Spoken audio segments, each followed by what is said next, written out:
So now, this is the process of cleaning the bitter leaf. This is one of the machines that we use. So I didn't even know my mom was gonna wash it right away. I thought she just kind of put this on here, and then it will go through for maybe about 3 or 4 cycles. But before she gets it out, I'm going to come back and if you see, and then show you the video, see what it's doing. So it's kind of actually washing and cleaning the bitter leaf. This goes through a lot of process, and then she's going to save the water because the bitter leaf water is something that she will now will drink it as a herbal drink. Just if it helps with stomach issues, or for me I drink it just to stay healthy and just kind of to cleanse my stomach. Anyway, so this is gonna take depending on how clean we want it, probably going to do this about three or four different times so we can clean it.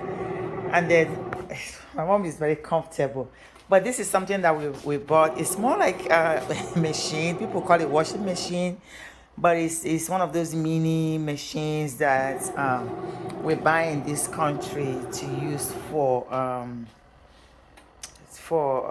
they use it for like washing some. See how it says Wonder Wash.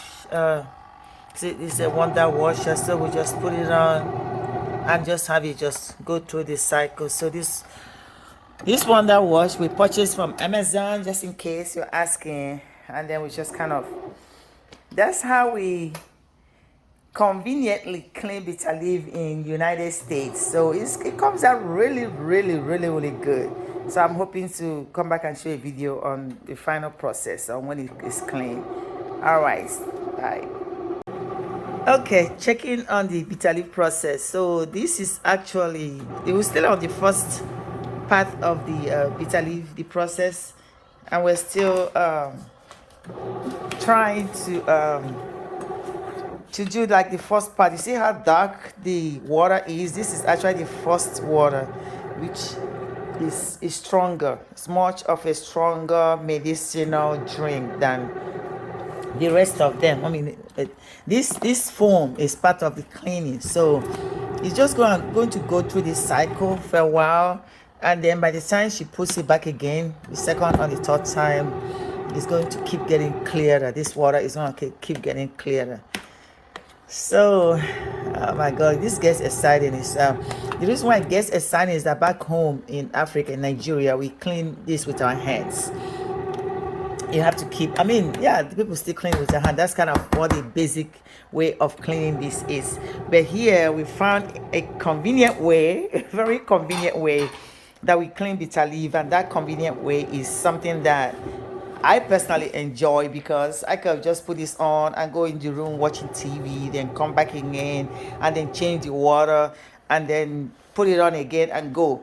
And then I will keep testing when I get to the third wash. That third wash is when I test it to see if it's still bitter or if it's just if the bitterness is right the way I want it. If it is, then I'll stop. If it's not, then I'll continue to do this. So this is just the first batch. She still has that one in the basket that she's going to clean, but this is the first batch. So this is how the bitter leaf is processed and then cleaned before it turns to the soup. My objective really is to be able to share some of the insights on how I kind of cook my soup. Bitter leaf is one of the richest soup that Igbo people eat, especially from Newi. Coming from a Queen Head, my mom is from Inewi. My mom is the original Newi, Otolo Newi woman. Anyway, so for me, I'm from Newi South, which is a Queen Head. So bitter leaf is the signature soup that my mom, that I grew up with. That's something that she cooks very, very, very, very well. I mean, she can cook in her sleep. And for me, when I grew up, it became the soup that I cook all the time. That when I cook it with a difference. That is, you can tell the difference when I cook it, because this is one of the food that I perfected to cook. It's one of my favorite soup that I cook, and everybody have eaten my bitter leaf soup can attest to the sweetness of that. Anyway, that's another story for some other day, but just wanted to share what the process is, what we do to actually get it ready. See how it's breaking. If you want this to be a little if you want the leaf to be a little together, more like a leafy uh, um, bitter leaf, then you will dry this in the sun. If not, you can just do this part. You're gonna have a little bit of broken pieces on it as she's cleaning it, and then after that, then you can now get ready to put it in the soup. All right.